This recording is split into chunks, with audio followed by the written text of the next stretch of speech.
Hello class, this will be our lesson on inductive versus deductive reasoning. I pull this because I'm not really too ecstatic about the way it's presented in Everything's an Argument. It's a great textbook. It has really modern contemporary examples, but I feel like with regards to inductive versus deductive reasoning, it's a little slight. So for that reason, I did pull from a book titled Adios Strunk and White. I'll hit on the wrong tab here. Audio Struck and White is written by Gary and Glennis Hoffman. I really like how they make it very palatable, very easy, and I'm hoping that adding these readings and then discussing them just a little bit will help you understand the differences between inductive and deductive reasoning. What we will go from is from inductive and deductive reasoning. We will then jump into our discussion regarding claim cast and specifically how we build a resemblance claim and evaluation claim, which will be paramount or very important when we engage in when we write our second essay for the course, which you've seen already is based off of Foucault's Panopticon. That's the foundation. And then we will be looking at a short story by James Baldwin titled Going to Meet the Man. And then finally, Jordan Peele's film, Get Out. Pretty cool, fun unit, okay? But let's start here with inductive versus deductive analysis. This is really important. I feel like inductive versus deductive analysis, or induction versus deduction, if you will, is really important when thinking. It's one of the core tenets, actually, or core facets of critical thinking. It's so important that it's in your SLOs, which are the student learning objectives for this course. To accomplish this course, this is one of the things we should have a firm grasp on the difference between induction versus deduction. Okay, so what I want to do is I want to take a look at this together. We're going to just kind of like what we did with the last examination of one of the readings, I think maybe even in the video, right?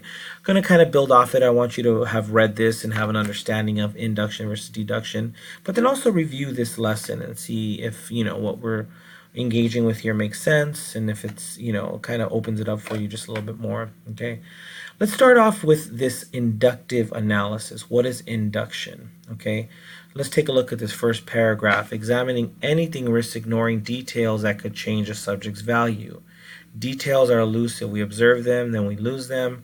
One can easily panic when experiencing the onslaught of details from a Shakespeare play, a painting by Salvador Dali, a personal relationship, a proposal to invest in a Mars landing, MLK Jr.'s letter from Birmingham jail, the transcript of a trial, etc., okay, or other primary sources, okay? So this is important here. Primary sources, this is a term that I would like you to definitely note here, right, are the ones we directly observe, okay? It's an important dynamic here. The play Hamlet, for example. While secondary sources, and this is an important distinction to make, are analytical sources that argue or describe primary sources to help understand them, okay? This is going to be a very important term when we're thinking of our essay. The primary sources, right, you could argue would be Baldwin, short story, and Peele's film, Get Out. Secondary source, then, you could think of as Foucault's idea of the panopticon. Okay, the theoretical underpinnings or the understanding of the panopticon of Foucault. Okay, and so what we're going to do is we're going to see, or we're going to test how Foucault's panopticon, the theory, underlying theory here, helps us understand the work of Baldwin and the work of Peele. Going to Meet the Man and Get Out. Okay. Let's take a look here. Also, when subject's details are reduced to what is gulp size, it's easier to create dazzling pretend arguments, and we'll visit that when we talk about logical fallacies in the Drown unit, the next unit. Okay, tempting diversion from the truth. To avoid doing this, writer thinkers peel, and this is an important term in the book that we're looking at here, but it's like almost the way I want you to think about that is almost like peeling back the layers of what? Of meaning, right? Like an onion, in a sense. You want to peel back those layers to get to the core meaning of a piece, right? This is similar to what we talked about with critical thinking and deep diving, getting really deep into a subject. Critical thinkers peel the primary experience apart, isolating its details to carefully consider the worth of every detail on its own terms, okay, separated from the whole. This is the first stage of inductive analysis, okay? This may seem a bit confusing here, but it will make more sense as we go along here, right? Because when we build from an inductive analysis viewpoint, okay, we then will, just to kind of simplify it before we go on here, you will start with a thesis or premise. Okay, oh, I'm so sorry. No, I apologize. You will not start with a thesis or premise. You will start with no thesis or no premise. Okay, after reading the sources, you will induce a thesis or purpose. Okay, you do not, so let me just reiterate. You do not start with a thesis or purpose when you when you read the sources in whatever discipline you are, that will then guide you towards a thesis, or overall claim. Okay, let's take a look here, and this will make more sense as we go along, hopefully.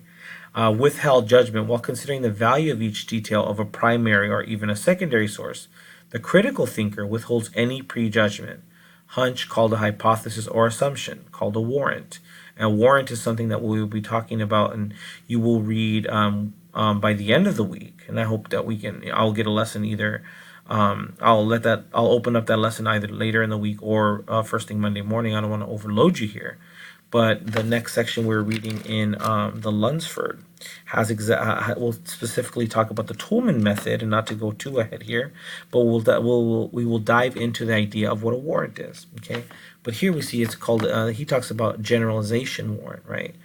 The inductive thinker makes only one assumption, called a generalization warrant, a belief that it is possible to eventually derive a general conclusion about anything if an ample number of particular examples or details are available to be examined for their implications. Okay, so I want to slow it down here. This is, in other words, what I said prior, is to think inductively, is to withhold your judgment, try to eliminate bias. And this is hard sometimes, especially as a critical thinker.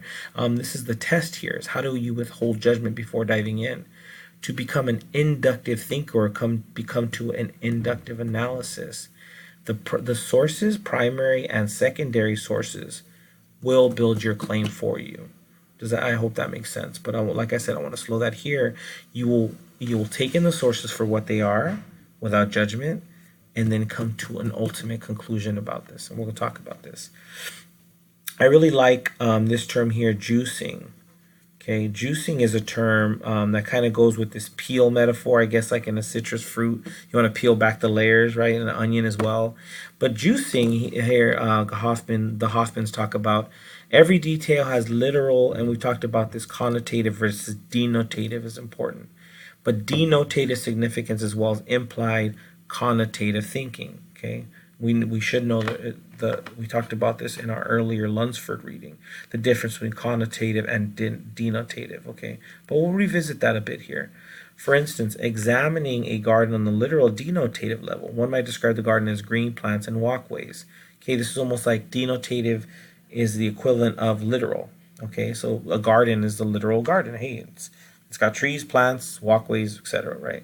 On a connotative level, and this is the difference here, this is more like a metaphoric level or implied meaning level, a writer examining the garden would juice the green plant's characteristics. Green, shade, oxygen, freshness, and from these come up with a connotative meaning, such as peaceful respite from work. The more a writer considers other particulars of the garden, such as the plant arrangements and curves of walkways that work together, forcing the eye to wander before coming to places of rest, the more complicated the implications of the garden will grow, until ultimately they begin to form a thesis or theme. One possibility is the garden as a metaphor for life's journey. You see this a lot when you examine literature, and we're going to think about that here when we read James Baldwin's piece Going to Meet the Man, specifically, and also Jordan Peele's film Get Out, right? There's a number of connotative meanings. Okay, I'll give you, not to give you too many answers here, but I want you to think of the deer in Get Out. If you've seen the deer in Get Out, if you have not seen Get Out, that's cool. I want you to still imagine that or hold on to that. When you see the deer in Jordan Peele's film Get Out, what does the deer symbolize? On the surface, it's just a deer that they hit, but this is a theme that becomes constant throughout the film. We're going to look at that specifically as we go along here, okay? But understanding that connotative versus denotative is important here. What is the literal meaning of the thing? What then is the critically analyzed connotative meaning of the thing? Those are two separate ways of examining anything in life, right? One can get through life without being so aware, however, and I'm right here at the top here. However, strong essayists, which I want everybody in this class to become, know that the more carefully details are considered, the more refined meaning becomes. When confronted by a picture of a baby in a bath, an American might see the image as representing cleanliness, baby and water both implying rejuvenation.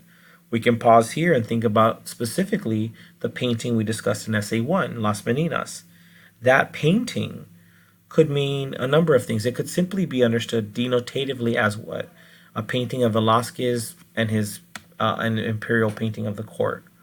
But as we've seen from our three theorists and also from your first essay, the connotative meaning is much more of a critical undertaking than just the denotative.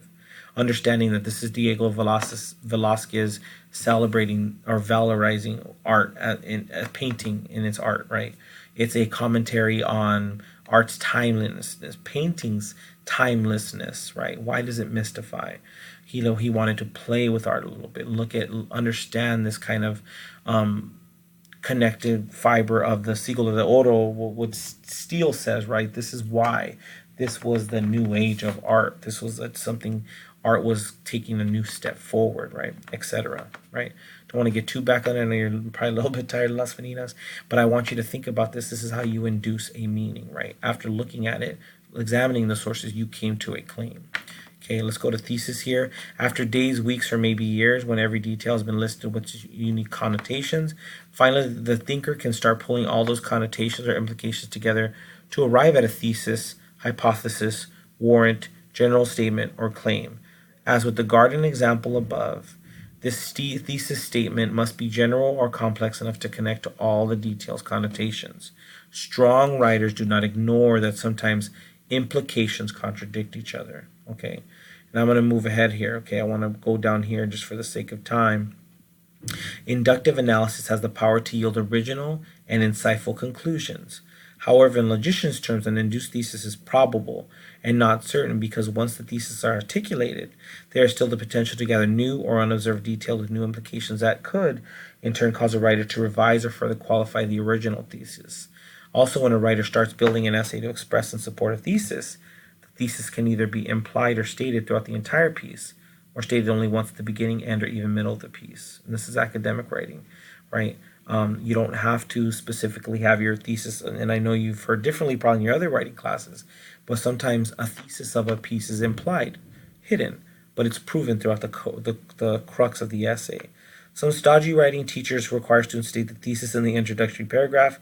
However, a sampling of essays from the yearly published Best American Essays shows that the thesis statement can be found in a variety of places, or even, or even implied.